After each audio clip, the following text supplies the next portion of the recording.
ایک سٹیٹمنٹ نظر سے گزری سندھ کے وزیر محنت سعید غنی صاحب، وہ فرماتے ہیں کہ کراچی کے حالات کراچی کے لوگوں نے خود خراب کیے ہیں۔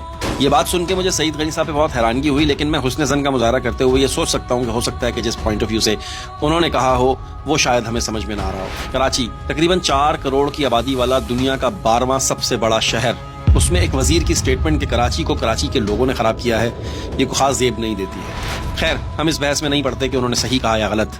ایک زمانہ تھا کراچی لوگوں کے لیے لندن ہوا کرتا تھا، دبئی ہوا کرتا تھا، لوگ دور دور سے یہاں بتیاں دیکھنے کے لیے آتے تھے، روشنیوں کا شہر کہلایا کرتا تھا، یہاں پہ ٹرامز چلتی تھی، یہاں پر بڑی بڑی بلڈنگز تھیں، یہاں پر کشادہ سڑکیں تھیں۔ یہ کوئی زیادہ دور کی بات نہیں ہے، صرف 30-35 سال پہلے اگر آپ چلے جائیں۔ میں نے اپنی تقریباً آدھی زندگی کراچی میں گزاری ہے، اس لیے میرے جذبات کراچی کے لیے تھوڑے سے مختلف ہیں۔ جب بھی کوئی اس قسم کی بات کراچی کے خلاف آتی ہے تو میرے جذبات بھڑک جاتے ہیں اور پھر رہا نہیں جاتا، تو کراچی کے حالات دیکھ کر کے بہت دل دکھتا ہے۔ یہ وہ شہر تھا جو پورے پاکستان کو پالتا تھا، یہ وہ شہر تھا جس کی لوگ مثالیں دیتے تھے۔ یہ اب بھی دنیا کے چند بڑے شہروں میں شمار ہوتا ہے جہاں کی آبادی اتنی زیادہ ہو۔ پورے ملک میں کسی کو روزگار چاہیے ہوتا تھا تو وہ کراچی کا رخ کرتا تھا، کراچی اسے پالتا تھا، کراچی اسے اپنی گود میں لے لیتا تھا، آج بھی لیتا ہے۔ مجھے اچھی طرح سے یاد ہے جب ہم بچپن میں اپنے والد صاحب کے ساتھ صدر جایا کرتے تھے تو آپ یقین مانیں اس وقت صدر ایسا تھا جیسے آج پرانا لندن ہے۔ کشادہ سڑکیں ہوا کرتی تھیں، برٹش دور کی عمارات ہوا کرتی تھیں، بڑی بڑی گاڑیاں چل رہی ہوا کرتی تھیں، صفائی ستھرائی، زبردست موسم، ہریالی، ہر چیز وہاں موجود تھی، یو نیم اٹ۔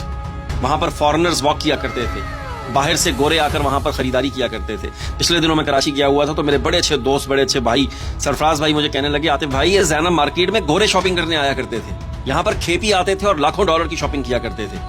آپ کو پتا بھی نہیں ہوگا کھیپی کسے کہتے ہیں۔ کھیپی وہ ہوتا ہے جو کسی چھوٹے موٹے کنٹری سے آتے ہیں اور دوسرے ملکوں سے آ کر کے کھیپ کے حساب سے سامان لے کر جاتے ہیں۔ زینب مارکیٹ اس وقت کپڑے کا ہب ہوا کرتا تھا۔ سرفراز بھائی بتا رہے تھے کہ دنیا میں کپڑوں کا فیشن زینب مارکیٹ سے نکلتا تھا۔ اس کی وجہ یہ تھی کہ جتنے بڑے بڑے برانڈز تھے وہ سب کراچی سے ایکسپورٹ ہوا کرتے تھے، اور جو بھی لیفٹ اوور ہوتا تھا وہ زینب مارکیٹ میں آتا تھا، وہاں سے وہ دوسرے ملکوں کے کھیپی آتے تھے اور وہ لے کر کے جاتے تھے اور وہ ڈالرز میں پیسے خرچتے تھے۔ اس وقت 80s میں وہاں پر ڈالر چلا کرتا تھا۔ سرفراز بھائی نے بتایا کہ اس زمانے میں جو لوگ زینب میں آئے تھے وہ لوگ راتوں رات ارب پتی بن گئے تھے۔ کیوں؟ کیونکہ بزنس تھا، خوشحالی تھی، ایک گھر کا ایک شخص کماتا تھا اور سارے بیٹھ کے کھاتے تھے، کوئی سڑک ٹوٹی پھوٹی نہیں ہوتی تھی، کہیں گندگی نہیں ہوتی تھی، روزانہ کی بنیاد پر سویپر صفائیاں کرتا تھا، روزانہ کی بنیاد پر سڑکیں دھلا کرتی تھی، ہر سال 2 سال کے بعد سڑکوں کی مرمت ہوا کرتی تھی، آپ کی رویش اٹھانے کے لیے اسپیشل گاڑی آیا کرتی تھی۔ 30 سال پہلے کی بات ہے یہ۔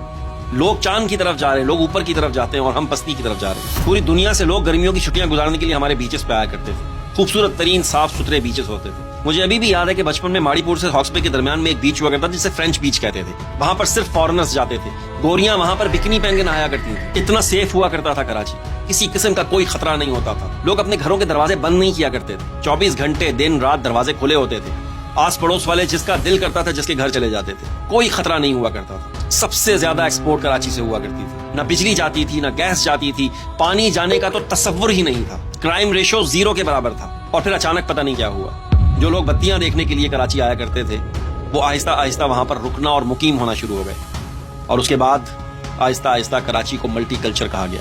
پھر بلیم گیم شروع ہو گئی، پھر فرقہ واریت شروع ہو گئی، پھر تنظیم سازی شروع ہو گئی، اور پھر آہستہ آہستہ لیٹ 80s اور ارلی 90s میں کراچی دنیا کا 6واں موسٹ ڈینجرس سٹی کہلانے لگا، دنیا کا 6واں خطرناک ترین سٹی، جہاں پر کراچی کے لوگ خود جاتے ہوئے ڈرنے لگے، اور جس کا بس چلا وہ اس شہر کو چھوڑ کر جاتا رہا، اور وہاں پر آبادی ہو گئی کراچی سے باہر والے لوگوں کی، اور پھر کراچی کا کرائم ریٹ دنیا میں سب سے زیادہ ہو گیا۔ کراچی وہ شہر جس کی دنیا مثالیں دیا کرتی تھی اور لوگ اپنے وقت بھیجا کرتے تھے کراچی کے، جا کے اس کی ڈیولپمنٹ دیکھیں، جا کر دیکھیں کہ یہ کس طرح سے ایکسپورٹ کرتے ہیں، کس طرح سے فیکٹریز لگاتے ہیں، کس طرح سے بزنس کرتے ہیں، کہ پوری دنیا پہ کراچی کا کپڑا چھایا ہوا ہے۔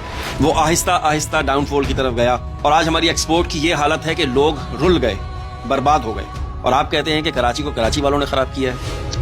نہیں، کراچی کو کراچی میں رہنے والوں نے خراب کیا ہو سکتا ہے، لیکن کراچی والوں نے خراب نہیں کیا ہے۔ تو یہ افسوسناک بات، لیکن کیا کریں۔ جیسے وہ ایک مثال بھی ہے نا کہ موم بتی کو آخر میں پتہ چلتا ہے کہ اسے ایک دھاگے نے برباد کر دیا جسے وہ سینے میں چھپائے ہوئے تھی۔ سمجھ تو گئے ہوں گے آپ دیکھ رہے ہیں بی فور پاکستان، اور مجھے کہتے ہیں عاطف مسعود۔ دیکھتے رہیے، شکریہ۔